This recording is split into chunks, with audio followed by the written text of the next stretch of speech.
As the king and queen leave the thrones and head for the exit of Westminster Abbey of the coronation ceremony, you'll see that everyone bows and curtsies to the king, and no one moves a limb, a muscle, when Camilla passes. The room had been prepared for a routine royal briefing, but the words spoken inside it changed the balance of the family in an instant. Princess Charlotte was not simply being praised or handed another ceremonial responsibility. She was being elevated into a senior royal position, with a prestigious title and a defined future role, while Camilla's sons remained outside the working monarchy. And the Queen's reaction was impossible to ignore. Before we go deeper into what this really means for the royal family, make sure to subscribe so you don't miss a single update. Charles knew the decision mattered more than anyone admitted. He had approved Charlotte's future designation as Duchess of Edinburgh, a title that would place her among the monarchy's senior figures when it became available. A senior working royal is a family member who carries out duties on behalf of the crown, and Charlotte was now being prepared for that future. Her path was being defined early, while Tom Parker Bowles and Andrew Parker Bowles remained private citizens. Camilla did not move at first.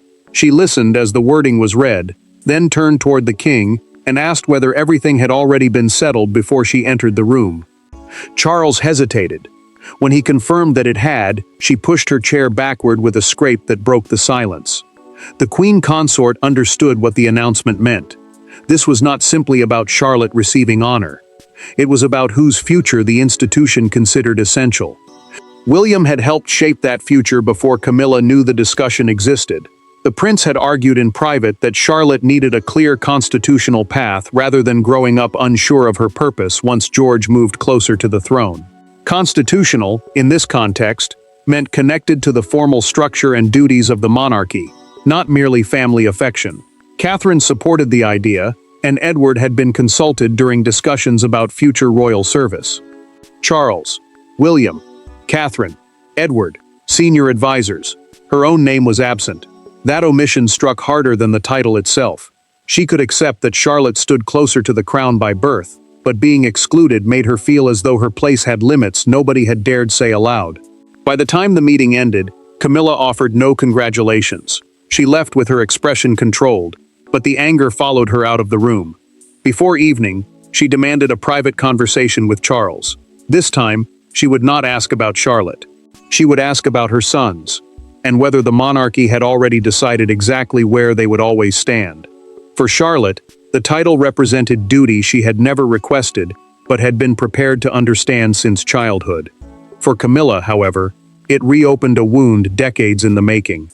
She had become queen, stood beside a king, and entered rooms once closed to her forever. Yet her sons remained private citizens. Now the young granddaughter of the monarch was being elevated above them in the one world Camilla could never fully give them. Charlotte carried a position that came with expectations long before adulthood. She stood third in the line of succession, meaning she followed George and William in the order of those who could inherit the throne, and she had watched both parents balance family life with public service. Catherine framed royal duty as responsibility, not reward, and William reinforced that lesson whenever George and his sister faced public occasions. Camilla felt the contrast that evening. She sat with Tom Parker Bowles and told him that Charlotte's future had been mapped out down to the smallest detail, while he had spent years being expected to remain discreet whenever his royal connection became uncomfortable. Tom listened, then refused to give her the reaction she wanted. He told his mother not to turn Charlotte into a symbol of something denied to him. That calm answer stung. Camilla heard resignation where she wanted outrage, and Tom repeated that he had never asked for royal rank. His position beside the king was personal, not constitutional, meaning affection could connect him to Charles without giving him an official role inside the crown. Andrew Parker Bowles stood in the same reality, family to the queen, but outside the machinery of monarchy. Catherine faced a different conversation. She told Princess Charlotte privately that the announcement was not about grandeur, and the girl's expression changed as the weight settled in. Charlotte asked whether the role meant she would someday have to help George when things become difficult. Her mother answered yes, then reminded her that service mattered more than status. Charlotte nodded, but the question lingered. Charles soon learned that Camilla had spoken with Tom, and the king understood the argument had moved beyond titles. His wife now saw Charlotte's rise as proof that William's bloodline would be embraced, while her own children remained outside the official structure forever. Charles knew that feeling had not appeared overnight. Months earlier, one disagreement during a royal ceremony had exposed the fault line. William watched it happen, remembered every word, and quietly decided that the boundaries around the future monarchy had to be drawn more sharply. When the family looked back, they would know that was the moment everything truly began inside the royal family. The decision concerning Charlotte had roots in a ceremony the outside world had forgotten. There had been no public argument, no dramatic announcement, and no obvious scandal. But behind closed doors, a seating request involving Camilla's family produced a confrontation William never forgot. What happened afterward convinced him that unless the future structure of the monarchy was defined early, personal loyalties could begin blurring constitutional boundaries. Charles had tried to keep family warmth separate from royal rank after becoming king. Camilla's relatives were welcome at gatherings, but the royal house, the group of senior family members representing the crown, followed stricter rules. William understood why that distinction mattered. Once private relatives began receiving ceremonial privileges, the future king feared those gestures could slowly harden into expectations nobody wanted to challenge. Camilla tested that boundary at Windsor. After a state ceremony, she asked during a reception whether Tom Parker Bowles and Andrew Parker Bowles could be moved into seats reserved for senior royals at an upcoming formal event. William answered that the row represented constitutional rank, meaning an official place within the monarchy's structure, not closeness to the family. His words were calm. Their effect was not. Camilla turned toward the prince and asked why her sons were always expected to know their place, while other extended relatives received visible recognition. William did not raise his voice. He told her that kindness toward Tom and Andrew could never become a substitute for royal status, and he insisted the monarchy could not redefine itself according to marriage. Charles heard every word and sensed the danger. The king tried to soften the clash rather than settle it. He told Camilla her sons were valued, then reminded William that family relationships could not be reduced to protocol. His hesitation satisfied no one. She heard a husband unwilling to defend her children, while the prince heard a monarch allowing affection to blur a line that would become harder to restore later. William acted within 48 hours. He requested a long-term review of the duties of George, Charlotte, and Louis, asking advisors to define how each child might support the crown as adulthood approached. Charlotte emerged as the one needing the clearest path because her future could resemble Anne's, close to a sovereign brother, yet outside the direct line once George had children. Months later, Camilla learned that the forgotten seating dispute had helped trigger that review. The realization changed her anger into something sharper. What began with 2 chairs had now shaped Charlotte's future, and she wanted William to answer for it personally. The next confrontation would not happen across a seating plan. It would happen directly face to face. Camilla did not summon William to argue about a title. She summoned him because she believed he had deliberately constructed a future monarchy in which her sons would always remain outsiders. When the prince entered the private sitting room, there were no aides, no secretaries, and no palace officials to absorb the tension. Just 2 members of the same family, carrying completely different definitions of what family should mean. Catherine had spoken to William before he left. She warned him not to let the disagreement become personal, and the future king promised he would stay focused on constitutional responsibility. That meant the formal duties and authority attached to the crown, not private affection within a family. He understood why Camilla wanted answers, but he also knew that avoiding the conversation would only deepen the resentment surrounding Charlotte. Camilla wasted no time. She asked whether William had pushed Princess Charlotte forward because he wanted a Wales child standing above everyone else. The prince slowly set his glass on the table and told her Charlotte's place came from duty and succession, not from any campaign against her family. His voice remained controlled, but the accusation had clearly struck a nerve. Camilla pressed harder. She accused him of treating Tom Parker Bowles and Andrew Parker Bowles like embarrassing attachments to the crown, tolerated privately but excluded whenever royal status mattered. William answered that he had never insulted either man. He respected them as family, he said, but being loved by the king's wife could not turn private citizens into senior royals with official standing. William then named the moment she had hoped he had forgotten. He brought up the Windsor seating dispute and explained that her request to move Tom and Andrew into places reserved for senior royals had convinced him the boundaries needed protection. Camilla went silent. In that instant, she understood that the disagreement over 2 chairs had helped trigger the review that later strengthened Charlotte's future role. Camilla asked one final question. Could Charles someday create official positions for her sons? William answered that he would oppose any arrangement that gave them the appearance of constitutional authority. He did not shout. He did not threaten. The certainty in his voice was worse. Camilla rose and ended the conversation without another argument. She left Clarence House convinced that only Charles could reverse the balance William had created. She expected her husband to defend her, to tell her the prince had gone too far. But the most painful truth was waiting in the king's own study, because Charlotte's future had never been William's decision alone, and Charles was ready to tell her exactly who had approved it. Camilla expected Charles to tell her William had gone too far. She expected sympathy, perhaps even a promise that Charlotte's future arrangement would be reconsidered. Instead, the king listened without interruption, opened the briefing file on his desk, and delivered the one answer she had not prepared herself to hear. William had supported the plan. Catherine had welcomed it, but the final approval had come from Charles himself. Charles kept his voice low because he knew anger would only make the wound deeper. He explained that royal titles and working roles were not family gifts handed out according to emotional fairness. They existed to support the crown's future structure, especially around the sovereign and the direct heirs. A working royal, he reminded her, was someone expected to carry official duties on behalf of the monarchy, rather than simply belong to the wider family. Camilla stared at him as he continued. George would eventually carry the central burden of kingship, while Louis was being given room to find a path without forcing one too early. Princess Charlotte stood in a different position.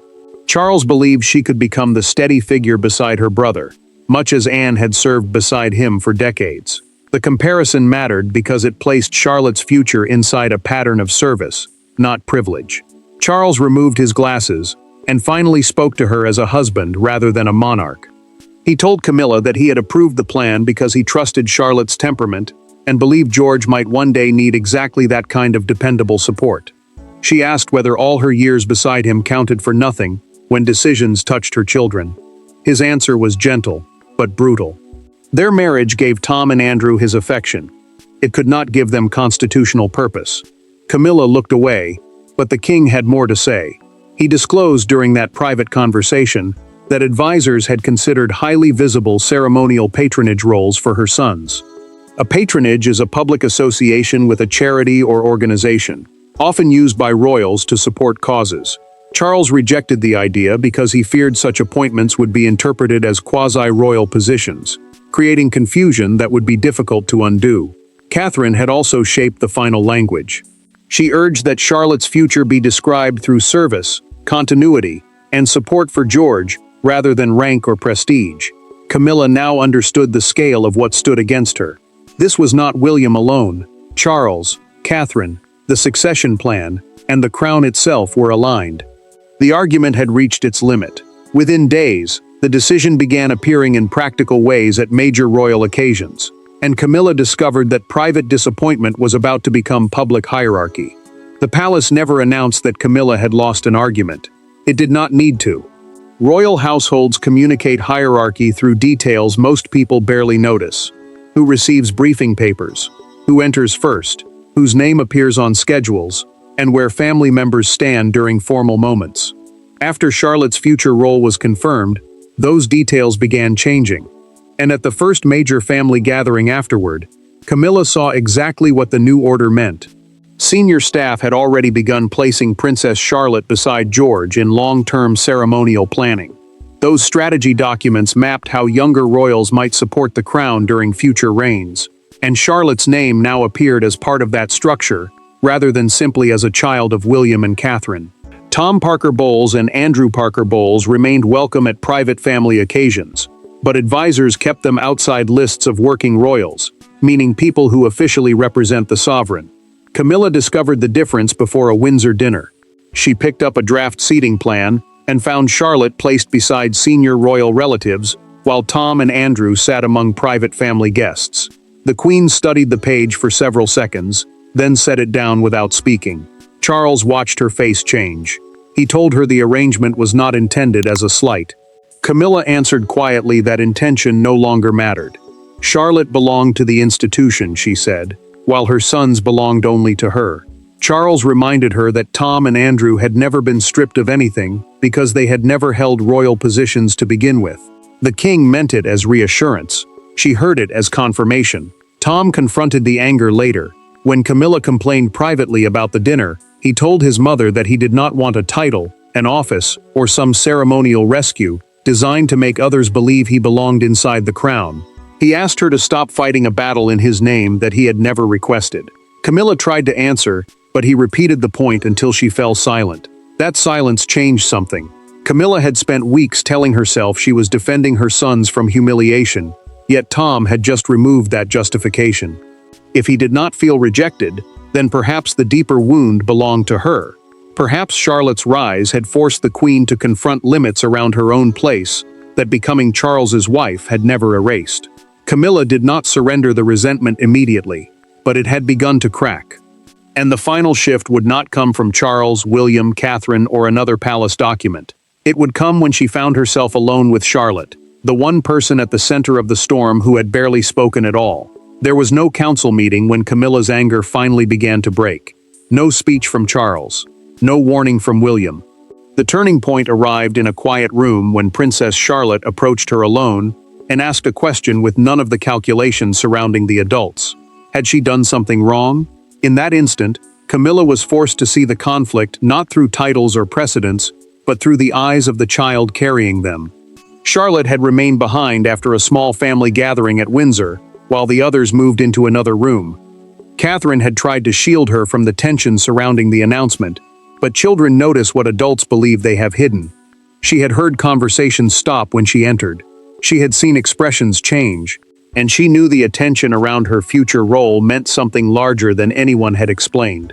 Camilla was gathering her belongings when Charlotte finally asked whether she was angry because of the new role. The queen stopped, then sat back down. She told the girl that none of what had happened was her fault. The future title, she explained, carried precedence. The formal order showing where members of the royal family stand during official occasions. But it did not make one person more valuable than another. Charlotte hesitated before admitting the truth. The announcement had frightened her. Everyone sounded proud when they spoke about duty, yet she did not fully understand what they expected from her. She worried about disappointing William. She worried about letting Catherine down. Most of all, she feared that one day George might need her, and she would not know how to help him. Camilla felt the argument inside her begin to collapse.